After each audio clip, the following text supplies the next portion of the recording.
श्री सद्गुरुदेव भगवान की जय। महाप्रभु श्री रामलाल जी महाराज की जय।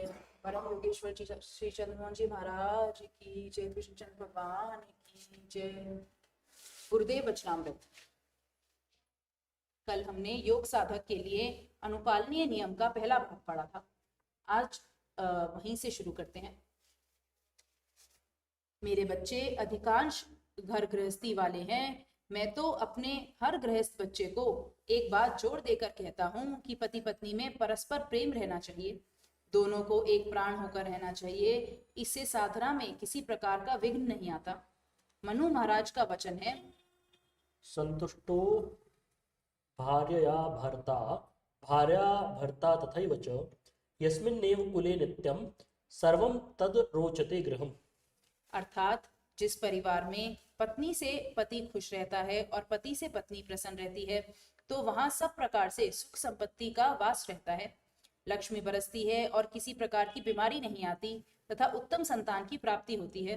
किंतु घर में यदि रोज कलह रहता है, द्वंद्व मचता है तो निश्चित जान लो कि दरिद्रता आएगी, बीमारियां बढ़ेंगी और संतान भी अच्छी नहीं होगी।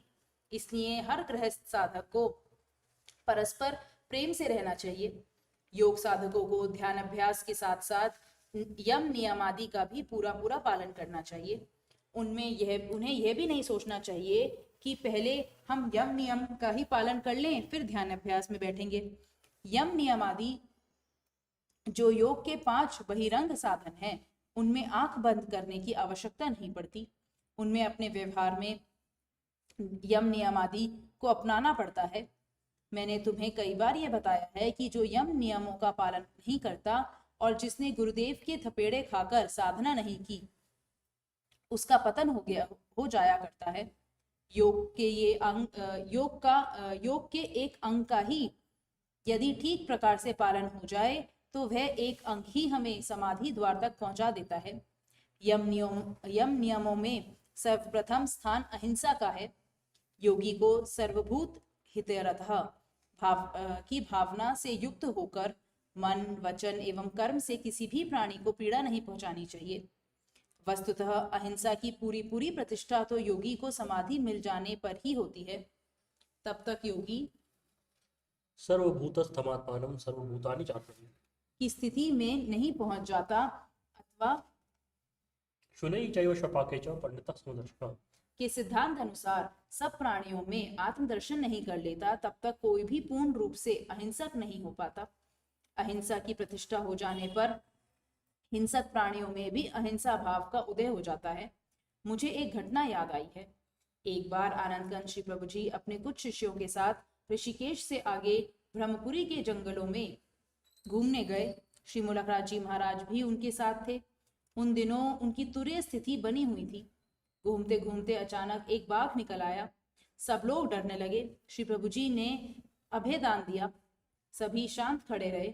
ज्यों ही वह बाघ श्री मुलकराज जी के समीप आया वह पूंछ हिलाने लगा। श्री मुलकराज जी ने उसके सर पर हाथ फेर कर प्यार किया। थोड़ी देर में वह अपने आप दूर चला गया। इसी का नाम है अहिंसा प्रतिष्ठायां तत्सन्निधौ वैरत्यागः। अहिंसा के बाद सत्य दूसरा यम है। इस व्रत का भी पालन करना बहुत आवश्यक है। जो व्यक्ति पूर्णतः सत्यवादी हो जाता है उसकी वाणी में ताकत आ जाती है। योग दर्शन में सत्य व्रत पालन करने का फल बताया है। सत्य प्रतिष्ठायाम क्रिया फलाश्रयतम। सत्य प्रतिष्ठा से योगी की वाणी क्रियाफलवती हो जाती है। अमोघास्य वाग्भवति की स्थिति आ जाती है। वह अमोघ वाणी वाला बन जाता है और धीरे धीरे वह ऋतंबरा प्रज्ञा तक भी पहुंच जाता है। मैं तुम्हें अपने एक गुरु भाई का उदाहरण देता हूँ। यह घटना गुरुदेव श्री चंद्रमोहन जी महाराज की अपनी बीती घटना है। गुरुदेव जी ऐसे दृष्टांत समझाते हुए अपनी ही घटनाएं बताते थे किंतु अपना नाम नहीं आने देते थे। वे गुरु भाई अपने मुख से जो कह दिया करते थे वह पूर्णतः सत्य होता था। सत्य बोलने का यह पवित्र व्रत उन्हें बाल्यकाल से ही अपने पिता के द्वारा दृढ़ बना दिया गया था। एक बार वे योग प्रचार करते हुए रोहतक जिला में किसी गांव में गए। वहां पर एक ब्राह्मण बालक को भूतान्माद भूतान्माद भूतन्माद की बीमारी लगी हुई थी। इसका इलाज उन्होंने अपनी मानसिक शक्ति से किया और उसे आराम हो गया। इसके फलस्वरूप इस गांव में उनके सत्संग का काफी प्रचार हो गया। उस गांव में वे महात्मा इस 15 दिन तक रहे। इसके बाद उनका कार्यक्रम किसी दूसरे गांव में निश्चित हो चुका था। निर्धारित दिन में उन्हें दिन की गाड़ी पकड़नी थी। स्टेशन वहां से 5-6 किलोमीटर दूर था। महात्मा जी गाड़ी पकड़ने के लिए चलने वाले थे कि अचानक वर्षा शुरू हो गई। ओले पड़ने लगे। सत्संगियों ने कहा, महाराज, ऐसे में जाना तो अत्यंत कठिन है। आप आज का कार्यक्रम स्थगित कर दें। माघ का महीना था। महात्मा जी सत्यवादी थे, अतः अपने वचन की रक्षा के लिए ऐसी स्थिति में भी चलने को तैयार हो गए। सवारी भी कोई नहीं जा सकती थी। महात्मा जी ने अपने सत्संगियों से कहा कि तुम हमारा बिस्तर और शेष सामान बाद में पहुंचा देना। अपने वचन का पालन करने के लिए वर्षा में ही एक छाता लेकर वे चल पड़े। सभी गांव वालों को यह देखकर बड़ा आश्चर्य हुआ कि महात्मा जी आधा फरलांग भी नहीं गए थे कि वर्षा रुक गई। बादल हट गए, आकाश स्वच्छ हो गया। सत्संगी भी उनके पीछे सामान लेकर चल पड़े।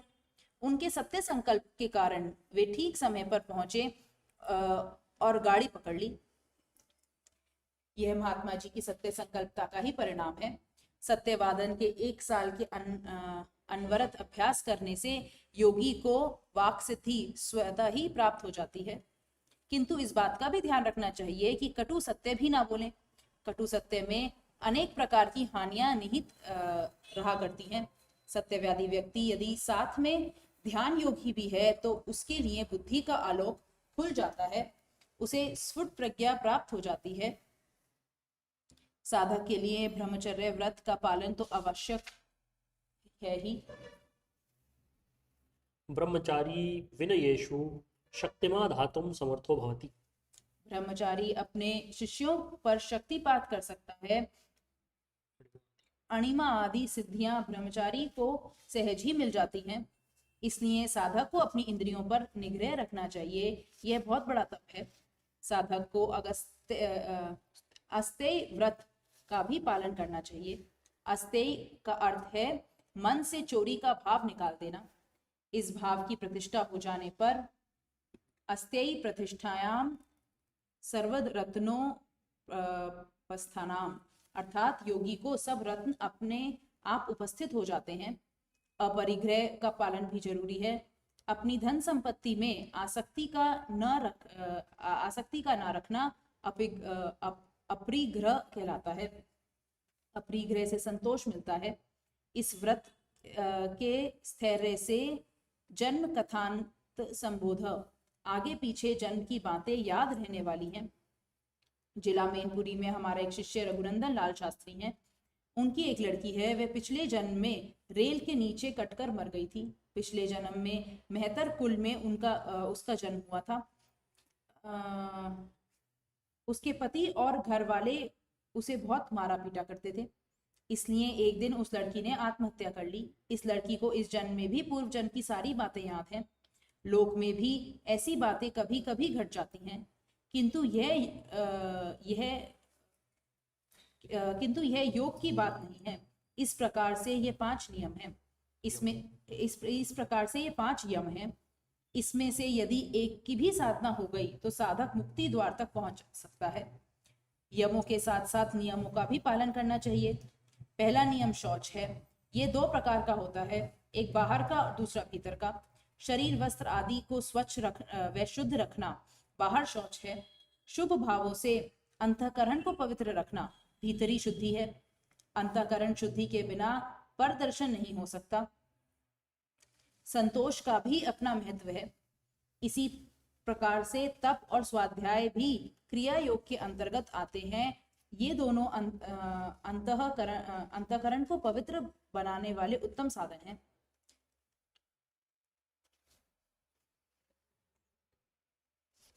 तपसा चीयते ब्रह्म, तप के द्वारा ही ब्रह्म दर्शन होता है। स्वाध्याय से इष्टदेव सिद्धि एवं ऋषियों के दर्शन संभव होता है। इस प्रकार से तप और स्वाध्याय को बढ़ाता हुआ साधक ईश्वर प्रणिधान की ओर निकल जाता है। सतोगुण के विकास होने पर ईश्वर प्रणिधान अर्थात आत्मसमर्पण होता है। साधक को अपना आचार विचार ठीक रखना चाहिए। आचारहीनम न पुननति वेदः, अर्थात आचारहीन व्यक्ति को वेद भी पवित्र नहीं कर सकते। आहार विहार योगी का युक्त होना चाहिए। गीता में भगवान का आदेश है, युक्ताहार विहारस्य युक्तचेष्टस्य कर्मसु युक्त स्वप्नावबोधस्य योगो भवति दुःखः। योगी का आहार विहार युक्त होना चाहिए। अधिक खाने अथवा बिल्कुल न खाने से योग सिद्ध नहीं होता। कर्मों के प्रति भी चेष्टा युक्त होना चाहिए। अनावश्यक चपलता ठीक नहीं होती। शरीर को चंचल रखने से मन का भी चंचल रहने का स्वभाव बढ़ जाता है। समय पर सोना, समय पर जागना उचित है। इसी प्रकार से अपनी नियम अनुवर्तता का पालन करने से योग समस्त दुखों का हरण करने वाला बन जाता है। साधक को अपने आप को हर समय व्यस्त रखना चाहिए। चलते फिरते उठते बैठते गुरु मंत्र का जाप करते रहना चाहिए। जो ऐसा करेंगे श्री प्रभु जी उनकी अवश्य सहायता करेंगे। बार बार आशीर्वाद।